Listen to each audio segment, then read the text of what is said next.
Oke, baik. Assalamualaikum warahmatullahi wabarakatuh. Kembali lagi di channel kita. Kali ini kita akan membahas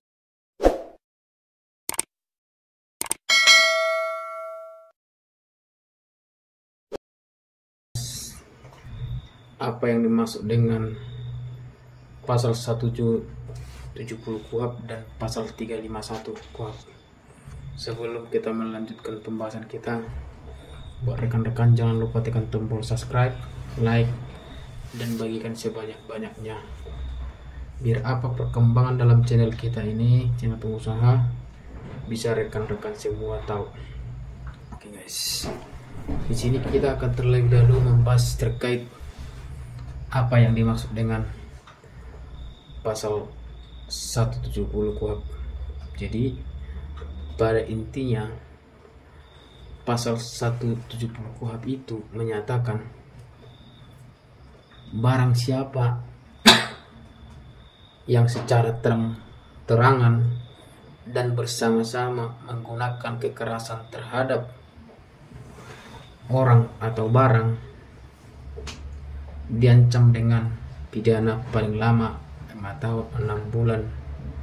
Dan ingat, jika kekerasan yang dilakukan mengakibatkan luka-luka, artinya luka-luka di sini ada cacat fungsi bagian tubuh, termasuk apa tangannya patah atau giginya patah, maka pelaku diancam dengan pidana penjara paling lama 7 tahun. Dan jika yang dilakukan pengeroyokan tersebut mengakibatkan maut atau meninggalnya korban, maka pidana penjara paling lama 12 tahun. Itu pengertian 170 KUHP. Nah, mari kita bandingkan dengan 351 KUHP. Pasal 351 KUHP ini penganiayaan ringan atau penganiayaan yang tidak termasuk dengan penganiayaan berat atau penganiayaan ringan, dan pelaku bisa dipidana dengan paling lama 2 tahun 8 bulan denda ancaman. Jika mengakibatkan luka berat, diancam paling lama 5 tahun. Dan apabila mengakibatkan kematian, maka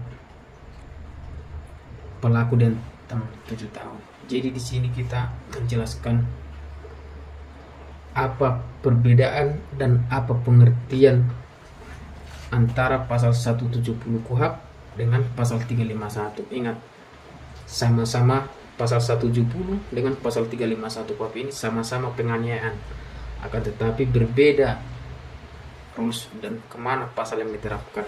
Kenapa kita bahas pasal 170 KUHP dengan pasal 351 KUHP ini? Ini terkhusus buat rekan-rekan advokat yang beracara litigation atau yang sering berpraktik di pengadilan. Harus jeli biar apalagi khusus teman-teman yang atau rekan-rekan pemula, biar hak-hak klien itu bisa terpenuhi. Jadi saya ada menangani kasus termasuk penganiayaan 170 KUHP ini. Posisinya ya begini, klien saya ini adalah korbannya atau saya penasihat hukum dari korban, yang mana pelaku ini datang ke tempatnya klien saya, ke lokasinya. Posisi datangnya itu rame-rame atau lebih dari 15 orang. Akan tetapi pada saat kejadian ini, klien saya ini dianiaya, ada bukti, ada saksi, korbannya mengalami luka, bahkan hilang alat fungsi tubuh termasuk giginya patah 2, dan setelah kita memberikan alat bukti atau seperti tali dan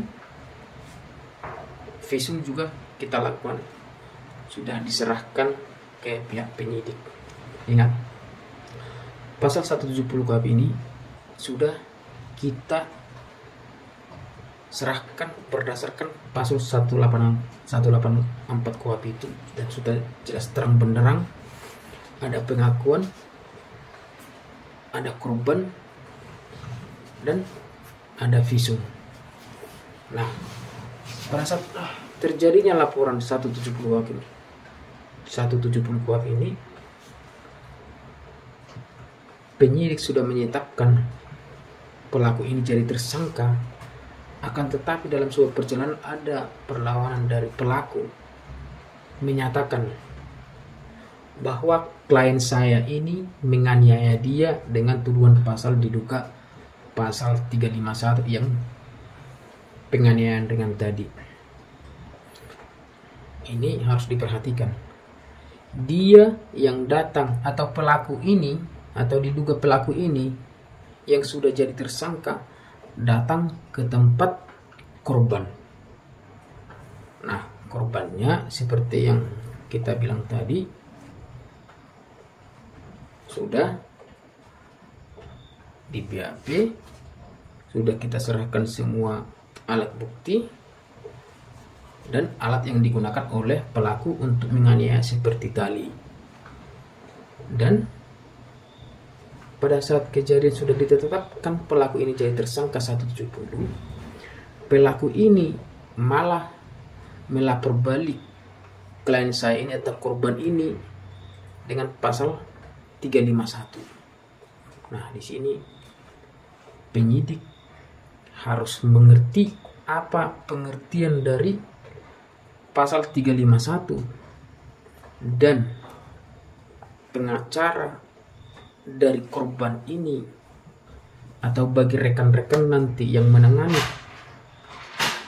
pelaku pasal 170 KUHP ini harus jelas.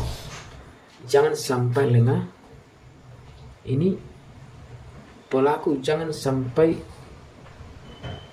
lolos laporan 351-nya.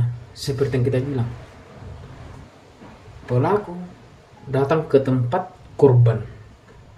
Ketika laporan kita menjadikan pelaku jadi tersangka, malah klien kita dilapor balik dengan pasal 351 atau penganiayaan ringan. Jadi buat rekan-rekan advokat yang baru beracara harus jeli betul. Jangan sampai karena diduga pelaku ini sudah jadi tersangka, dia mau lepas menggunakan dengan cara pasal 351-nya tadi.